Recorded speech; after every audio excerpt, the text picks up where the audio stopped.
In this video, we are going to discuss the concept of no indifference point and multiple indifference point. Before discussing no indifference point and multiple indifference point, let's discuss what is an indifference point first. In EBIT EPS analysis, indifference point refers to that level of EBIT at which EPS would be same irrespective of the method of financing the new funds requirements. What does it mean? It means that, for example, let's say an organization wants to raise an additional capital of 1 million rupees. Now, the organization has two financial plans for raising this 1 million. The first financial plan is the organization can raise this additional 1 million capital using debt source, or the organization can raise this additional 1 million capital using, plan 2 is the organization can raise this additional 1 million capital using equity source of financing. Now the organization has to choose between plan 1 and plan 2. Now the organization will always choose the financial plan which gives a greater amount of EPS. For example, let's say EPS under plan 1 is greater than EPS under plan 2, then obviously the organization will go with plan 1. If EPS under plan 2 is greater than EPS under plan 1, then obviously the organization will go with plan 2. Right? Now, for example, let's say when EBIT of the organization is, when EBIT of the organization is equal to 50,000 rupees, EPS under debt plan is also, let's say, rupees 5 per share, and EPS under equity plan is also, let's say, rupees 5 per share. Now, when EBIT of the organization is 50,000, which financial plan the organization will choose? Whether debt plan or equity plan?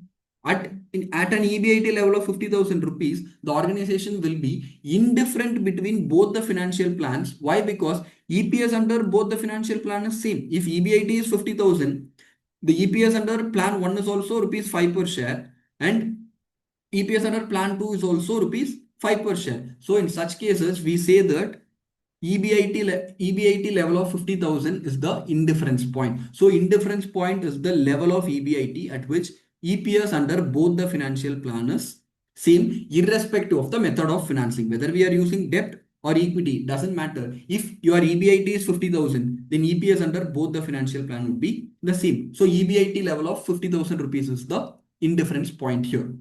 Now, let's look at this graph. So in this graph, on x-axis, we have EBIT, and on y-axis, we have earnings per share. Now, on x-axis, why we are showing EBIT, and on y-axis, why we are showing EPS? Because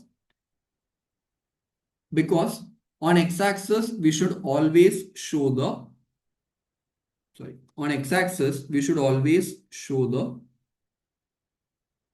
independent variable, and on y-axis, we should always show the dependent variable, right? So here, EPS depends on EBIT or EBIT depends on EPS. We know that EPS depends upon EBIT. So here, EPS is the dependent variable and EBIT is the independent variable. So we are showing EBIT on the x-axis and EPS on the y-axis. Now, at this particular level of EBIT, here you can see that at this particular level of EBIT, the EPS under debt plan is somewhere here and EPS under equity plan is somewhere here. So at this particular level of EBIT, EPS under debt plan and EPS under equity plan is intersecting, which means EPS under both the financial plans are same at this particular level of EBIT. So here we call this point as the indifference point. So what is the significance of calculating indifference point?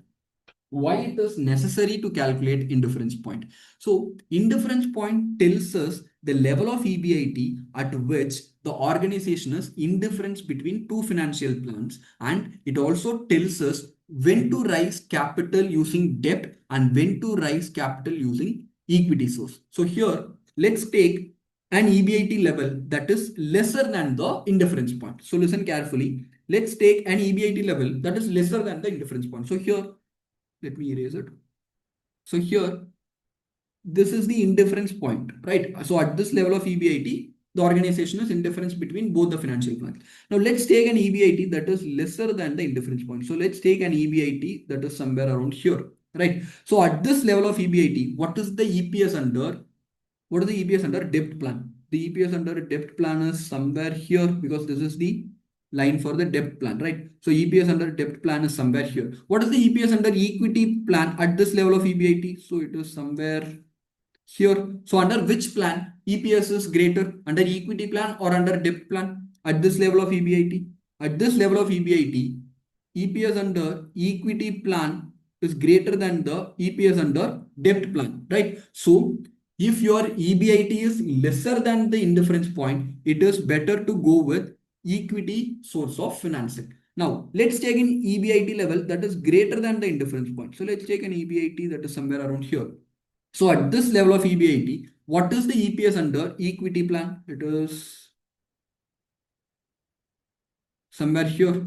What is the EPS under debt plan? So this line will get extended. So EPS under debt plan is somewhere here, right? So at which, so in which plan EPS is greater? At this level of EBIT, at this level of EBIT, EPS under debt plan is greater than the EPS under the equity plan. So if your EBIT is greater than the indifference point, it is better to go with debt financing. If your EBIT is less than the indifference point, it is better to go with equity financing, right?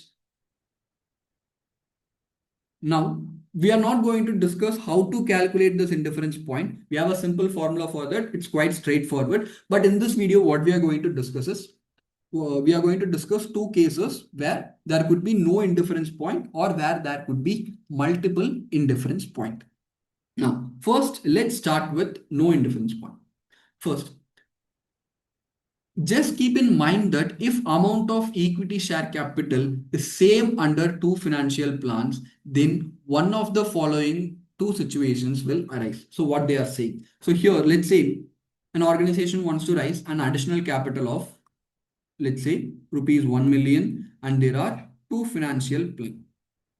Under plan 1, what we are going to do is we are going to raise equity share capital using 5 lakh and the other 5 lakh using debt, right? Under plan 2, what we are going to do is, let's say we are going to use equity share capital worth of 5 lakh, and the remaining 5 lakh is raised using, let's say, preference share capital 5 lakh. So here you can see that the equity share capital under plan 1 is also 5 lakh. Equity share capital under plan 2 is also 5 lakh. What is the difference between plan 1 and plan 2? In plan 1, we are using debt. In plan 2, instead of using debt, we are using preference share capital. That is the only difference. But equity share capital under both financial plan 1 and financial plan 2 is the same, right? So in such cases where equity share capital in plan 1 is equal to equity share capital in plan 2, two situations can arise. The first situation is,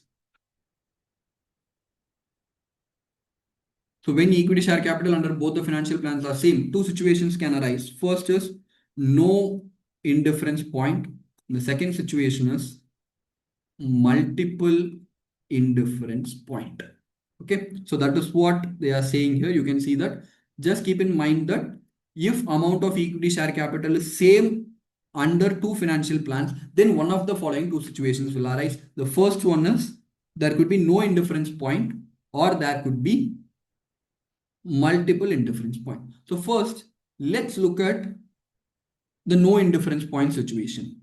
If after tax cost of the source other than equity shares is not same under both plans, then there will be no indifference point between the two because one plan will be better than other at all levels of EBIT. So what they are saying from here till here, we will discuss this point after looking at the example so that you can understand it much better. So let's look at the example. For example, if two financial plans have equity shares of rupees 1 lakh each. So under both the financial plans, equity share capital is 1 lakh. So let me write it over here so that you can understand it much better. So we have two plans, plan 1 and plan 2.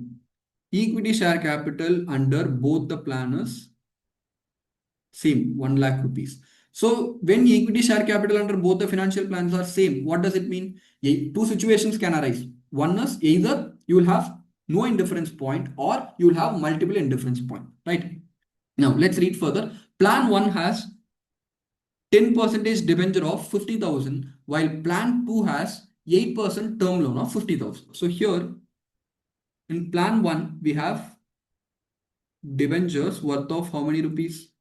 50,000 rupees, but 10% is the interest. In plan 2, we do not have any debentures. But in plan 2, we have term loans worth of same 50,000 rupees, but the interest rate is only 8%. Right? Now, what they are saying is, then plan 2 will be better than plan 1 at any level of EBIT and there will be no indifference point. So here, let's understand it numerically and then we will look at this graph. So here they are saying that plan 2 will be better than plan 1 at any level of EBIT. They are saying this, right? So let's take an assumed number. Let's take an EBIT level of, let's say EBIT, sorry. Let's take an EBIT of 10,000 rupees and let's work it out. So here we have plan 1 and plan 2. Let's take an EBIT of 10,000 rupees. Right? From EBIT first we have to subtract the interest. Right? What is the amount of interest in plan 1? In plan 1, we have a debentures worth of 50,000 rupees and the interest rate is 10%. So what is 10% of 50,000? It is 5,000. So EBI interest is 5,000. And under plan 2, what is the amount of interest that we have? We have 50,000 term loan and 8% interest. So 8% of 50,000, we get 4,000 rupees. So we have EBIT of EBT is equal to 5,000 rupees and here it is 6,000 rupees. Now listen, this EBIT is not directly given in the question. I'm just taking a random number, okay? I'm just assuming it is 10,000. So let me write it over here. It is an assumed number. Assuming an EBIT level of 10,000. That's it. And tax rate is also not given in the question, but let's assume a tax rate of 50%. Tax 50%.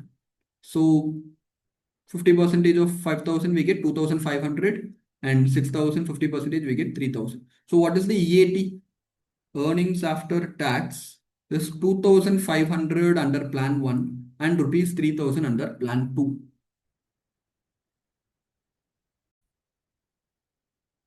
Now we have calculated till earnings after tax, but what we need to calculate is EPS, right? How EPS can be calculated? If we divide earnings after tax by number of equity shares outstanding, if we divide earnings after tax by number of outstanding equity shares, we can calculate the EPS, right? So let's divide earnings after tax by number of outstanding shares. So what is the equity capital under financial plan 1? Here we have written it, equity share capital, equity equity capital under plan 1 is 1 lakh rupees and equity capital under plan 2 is also 1 lakh rupees. So here they have not given the face value of the share. I am assuming, so here let me write it over here. Face value of the share is, let's say, rupees 10 per share. So it is an assumption.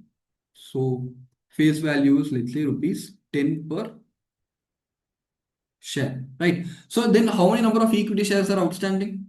If value of one share, face value of one share is rupees 10, then if face value of one share is 10, we have equity share capital of 1 lakh rupees. So how many equity shares are outstanding? 1 lakh divided by 10, we get 10,000 equity shares are outstanding, right? So 10,000 equity shares are outstanding here and 10,000 equity shares are outstanding here. Number of outstanding share is same under both the financial plan. Why? Because logic is very simple. Equity share capital under both the financial plan is same. So number of outstanding shares also should be the same. Now, what is the EPS? EPS under financial plan 1 is 2,500 divided by 10,000. It is rupees 0.25 per share, and 3000 divided by 10,000. The EPS under financial plan 2 is rupees 0.3 per share. So when EBIT of the organization is, 10,000 rupees, EPS under plan 2 is greater than EPS under plan 1, right? Why, that we will discuss later. So at an EBIT level of 10,000 rupees, the organization should go for which plan? Plan 1 or plan 2? Obviously plan 2. Why? Because that gives them the greater amount of EPS. Now what they are saying is, when you look at the question, they are saying that plan 2 will be better than plan 1 at any level of EBIT. So I have taken a random number. I have taken 10,000. It's a random number. You take any number, you take any level of EBIT, the EPS under plan 2 will be greater than EPS under plan 1. Why? What is the logic? Logic is very simple. So here, under plan 1, we have equity share capital of 1 lakh rupees. So that is same. Under plan 1, we have an equity share capital of 1 lakh. Plan 2 also it is 1 lakh. Under plan 1, we have debentures of 10%. 50,000 rupees debentures, 10%. Under plan 2, we have 50,000 rupees term loan at 8%. So what is the after tax cost of debt in plan 1? I'm talking about after tax cost of debt. So here this 10% is the before cost of debt before tax. Here this 8% is also cost of debt before tax. So what is the after tax cost of debt in plan 1? How to calculate the cost of debt? We know the formula. Cost of debt is equal to I into 1 minus T, right? So KD under plan 1 will be interest percentage is 10 into, we assumed a tax percentage of 50%, right? So into 1 minus 0.5. So it is 5%. So 5% is the after tax cost of debt in plan 1. What about plan 2? In plan 2, the after tax cost of debt will be 8% is the interest into 1 minus 0.5. We get 4%. So 4% is the after tax cost of debt in plan 2. So cost of debt, after tax cost of debt in plan 2 is lesser than the after tax cost of debt in plan 1. So plan 2 will always give you a better result than plan 1. And you can see that here EBIT is same under both the financial plan, but you are paying an interest of 5,000 rupees. You are paying an interest of 5,000 rupees in plan 1, but in plan 2 you are paying an interest of only 4,000 rupees. So that leads to a greater amount of EPS under plan 2, right? Now let's look at the graph. I hope you understood. So let me summarize it. Plan 2 is always better than plan 1. Reason is very simple. Cost of debt under plan 2 is less than cost of debt under plan 1. And from the question also you can see that the cost of debt under plan 2 is only 8% before tax. Cost of debt under plan 1 is 10% before tax. So plan 2's cost of debt is less than plan 1 cost of debt. So plan 2 is always better than plan 1 at any level of EBIT. Now let's look at this graph. So here on x-axis we have EBIT, on y-axis we have EPS. Right. Now, here you can see that plan 2 is starting from here, but plan 1 is starting from here. Why? So here, this point is there, no? This level of EBIT is there, no? That is nothing but 4,000 rupees. So let me write it clearly. Sorry. So this point is there, no? This level of EBIT is nothing but 4,000, and this level of EBIT is there, no? That is nothing but 5,000. So how we are saying, how, from where did this number come? So here this 4,000 is nothing but the interest that we are paying under plan 2, right? And this 5,000 for plan 1 is nothing but the interest that we are paying under plan 1. So what is this point? This point is nothing but your financial break-even point. So what does financial break-even point tell us? Financial break-even point tells us the level of EBIT that the organization should generate to pay off their fixed financial charges. So under financial plan 2, what is the amount of interest the organization has to pay? They have to pay 4,000 rupees. So what is the minimum amount of EBIT that the organization should generate? The organization should generate a minimum of 4,000 rupees of EBIT in order to pay their interest. Let's say the EBIT of the organization is only, let's say, 3,000 rupees, but they have to pay an interest of 4,000. So obviously the organization will be incurring losses, right? So here, this 4,000 is the minimum amount of EBIT that the organization should generate in order to pay off its interest expense. So this point is the financial break-even point for plan 1, and this point is the financial break-even point for this point is the financial break-even point for plan 2. This is the financial break-even point for plan 2, and this is the financial break-even point for plan 1. So financial break-even point tells us the minimum amount of interest that the organization should generate in order to pay off its interest expenses or fixed financial charges, right? Now here from this graph also we can see that plan 2 is better than plan 1. Why? Because if you are going with plan 2, if you're going with plan 2 and if you're generating an EBIT of, let's say, only 4,000 rupees, you can pay off your interest. So you can achieve your break-even point at an early stage. But if you're going with plan 1, you have to generate an EBIT of up to 5,000 rupees in order to pay your interest expenses. So, I mean, what to say? If you further the break-even point, the more riskier it is, right? So here, under plan 1, you have to generate an EBIT of 5,000 rupees. So you are achieving your break-even point at a later stage. But under plan 2, you are achieving your break-even point at an early stage. 4,000 rupees is your financial break-even point. So from this graph itself, you can see that plan 2 is always better than plan 1, right?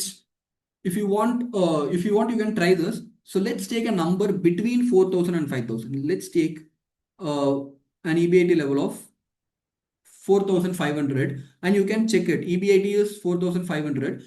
If EBIT is 4,500, if you are going with plan 2, you can pay your interest. Why? Because your interest is only 4,000 rupees. You have generated an EBIT of 4,500. You can pay 4,000 as interest and you are left with an EBIT of 500 rupees. But let's say your EBIT is only 4,500 and let's say your EBIT is only 4,500 and you're going with financial plan 1. In that case, what will happen? You don't have sufficient amount of EBIT to pay off your interest. Your EBIT is only 4,500, but your interest is 5,000 rupees. You have not generated sufficient amount of EBIT to pay off your interest expense, right? So we are achieving break-even point at an early stage in plan 2, but we are achieving a break-even point at a later stage in plan 1. So plan 2 is always better than plan 2. And you can see that, plan 2 is always better than plan 1. And you can see that at all levels of EBIT, EPS of plan 2 is greater than plan 1. Right? Now, let's get back to this point. If after tax, so I'm reading from here. If after tax cost of the source other than equity share is not same under both plans, then there will be no indifference point between the two because one plan will be better than the other at all levels of EBIT. So what they are saying here.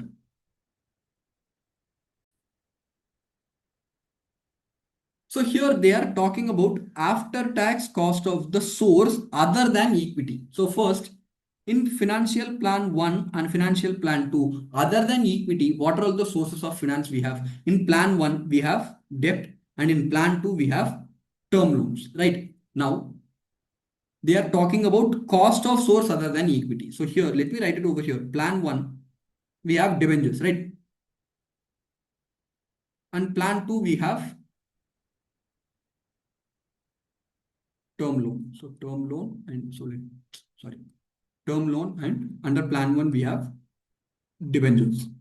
What is the after tax cost of the debenture? Before tax it is 10% and we assumed a tax rate of 50%. It is not given. We assumed it is 50%. So what is the after tax cost of debt in plan 1? It is 5%. What is the after tax cost of debt in plan 2? It is 4%. How 4%? Because before tax it is 8%. So after tax it will be 4%. We have already calculated this, right? So if after tax cost of the source other than equity shares is not same. So here you can see that cost of debt under plan 1 is 5% other than equity. Debentures other than equity. Plan 2, we have term loan other than equity. What is the cost of term loan? It is 4%. So if these two figures are not equal, it leads to a situation where there will be no indifference point. So that is what they are saying here. If after tax cost of the source other than equity share is not same under both plans, then there will be no indifference point between the two financial plans, because one plan will always be better than the other plan. And which plan will be better? The plan that has lesser cost of capital will always be better. So here in this case, plan 2 has a lesser cost of debt than plan 1. So plan 2 is better than plan 1 at all levels of EBIT. So what is important to understand this, you should know when there will be no indifference point. There will be no indifference point if after tax cost of source other than equity. You ignore equity. Ignore equity because equity share capital is same under both the financial plans. Other than equity, you have some other sources, right? If cost of capital of those sources are not equal, it leads to no indifference point. I hope it is clear. Even if it is not clear at this point of time, you will understand it much better while doing multiple indifference points. So let's start with multiple indifference point. So here, if after tax, so multiple indifference point or many indifference point, if after tax cost of the source other than equity share is same under both plans, then EBIT will be, and so then each EBIT will be an indifference point. So what they are saying here, we will get back to this theory after looking at the example so that you can understand it much better.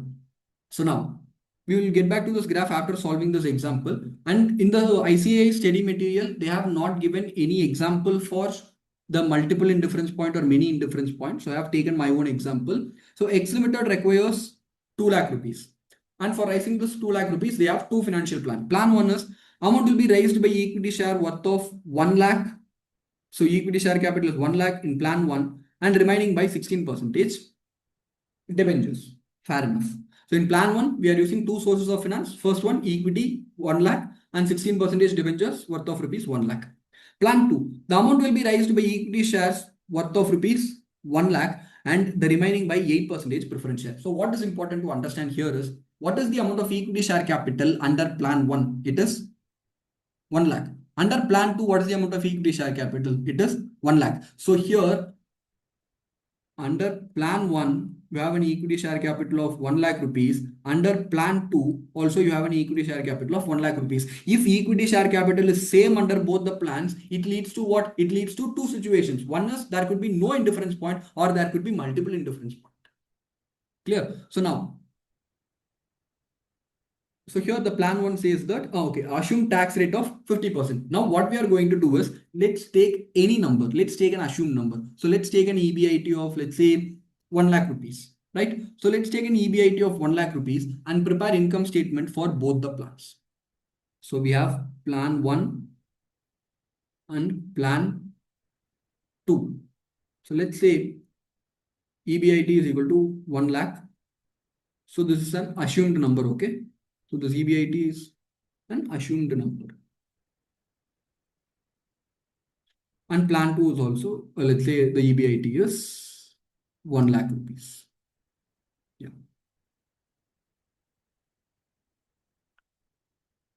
From EBIT, what we have to subtract? We have to subtract interest, right? So under plan 1, we have 16% debentures of how many rupees? 1 lakh rupees, right? So what is 16% of 1 lakh? We get 16,000. So 16,000 is the amount of interest under plan 1. And what is the amount of interest under plan 2? In plan 2, we do not have any debt component. We have equity and we have only preference share capital. We do not have debt, right? So interest under plan 2 is 0, nothing. So under plan 1, what is the EBT? EBT will be 84,000. 1 lakh minus 16,000, we get 84,000. EBT under plan 2 will be 1 lakh rupees. Now from EBT, what we have to subtract? We have to subtract tax minus tax at, it is given the taxes 50%. Assume a tax rate of 50%. So what is 50% of 84,000? We get 42,000.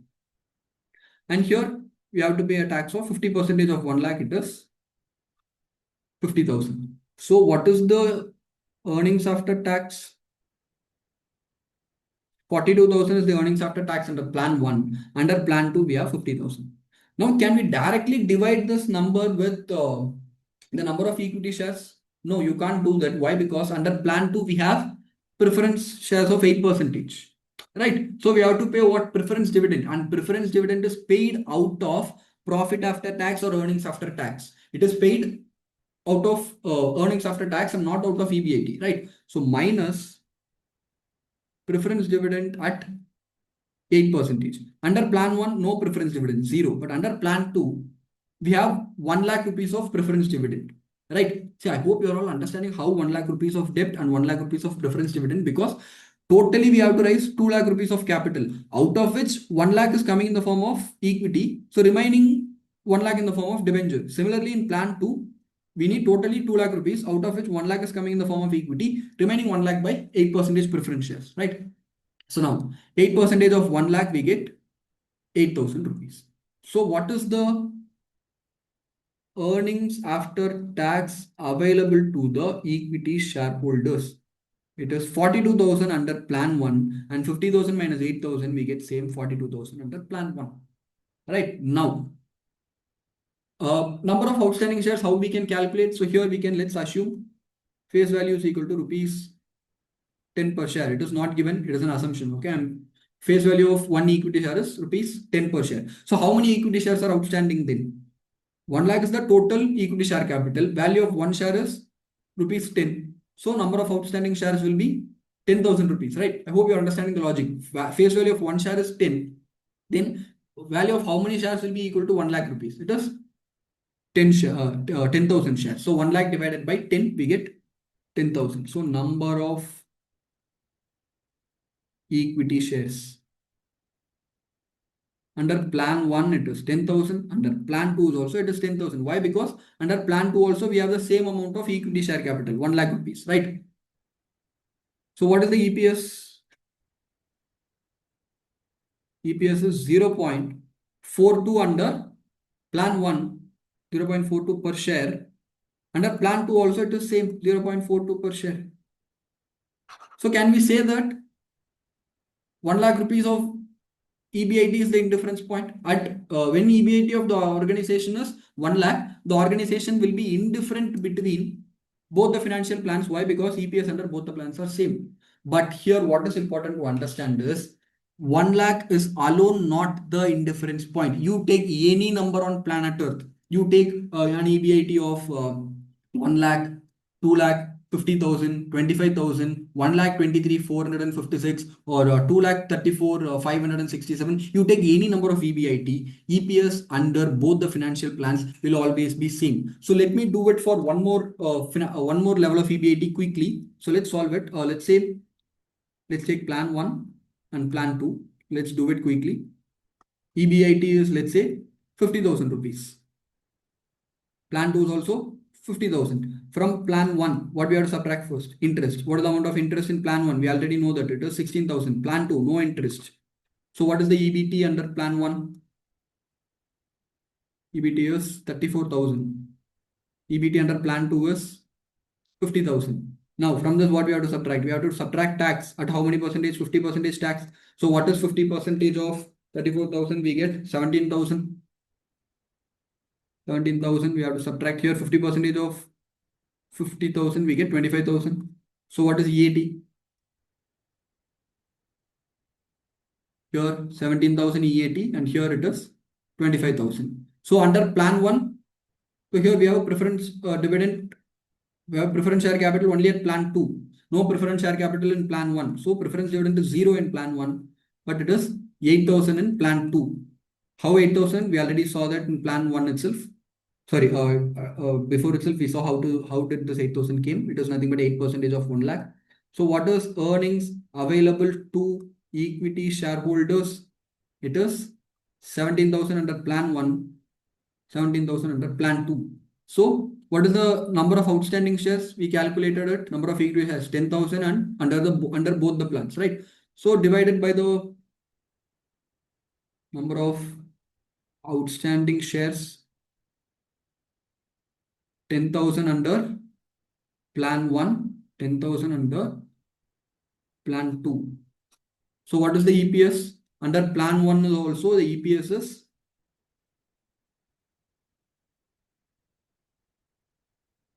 rupees 1.7 per share,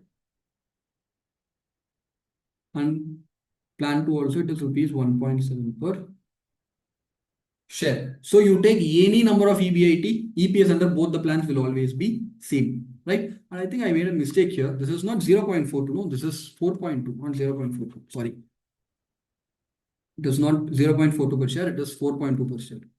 Extremely sorry for the mistake. So it is rupees 4.2 per share, and here also it is rupees 4.2 per share. So what is important is you take any number of EBIT, EPS under both the financial plans will be same. But why? Why it is happening like this? So here, now let's read this point. Many indifference point. If after tax cost of the source other than equity shares. So here other than equity shares, what are all the sources of finance we have? Under plan 1, let me write it over here on the top. Let's take the sources of finance other than equity under both the plans. Under plan 1, other than equity, we have, debt, right? Under plan 2, other than equity, we have preference share capital. Under plan 2, other than equity, we have preference share capital. Now, what is the after tax cost of debt? KD after tax. What is the cost of debt after tax? 16% is the cost of debt before tax. After tax, how will you calculate? 16 into 1 minus 0.5. This formula is nothing but I into 1 minus T, right? So here we get 8%. Correct? Now, what is the cost of preference share after tax? So let me write it here. Cost of preference share after tax. So here we have 8% preference shares. Correct? We have 8% preference shares. But we know that only interest expense will give us the tax benefit. But preference dividend will not give any tax benefit for the company. Why? Because preference dividend is paid after tax. Sorry, preference dividend is paid after tax, but interest is paid before tax. So here you can have a look at it.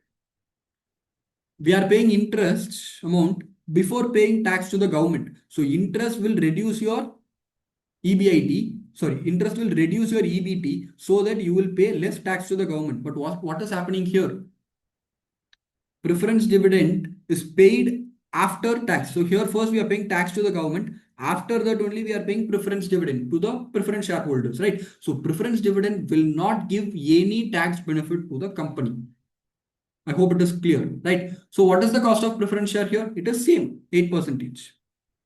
Right? Here we are multiplying it with 1 minus T because debentures, because interest on debentures will give us tax benefit, but preference dividend will not give us any tax benefit. So cost of preference share is 8%, right? So what is important is here KD after tax is equal to KP after tax. So if KD is equal to KP, or if cost of capital, if after tax cost of the source other than equity. So here other than equity we have debt, other than equity here we have preference, and cost of debt is equal to cost of preference in this case. So in such cases, if cost of source other than equity are same, it will have multiple indifference point. In such situations we will have multiple indifference point. But if costs of sources other than equity are not equal, we will have no indifference point. So that is what we discussed over here. Here cost of source other than equity under plan 1 is 5%. Cost of source other than equity under plan 2 is 4%. These figures are not equal. So we are having no indifference point because one plan will always be better than the other plan. But here cost of cost of source other than equity under plan 1 is 8%. Cost of source other than equity under plan 2 is also 8%. So here when cost of sources other than equity are equal, you will have multiple indifference point, right? And if you want logically also, I can explain it. So here, let's take, let me explain it over here. And I will tell you what is happening under plan 1 and what is happening under plan 2. Under plan 1, we are having debentures, right? So the company will pay rupees 16,000 to the debenture holders.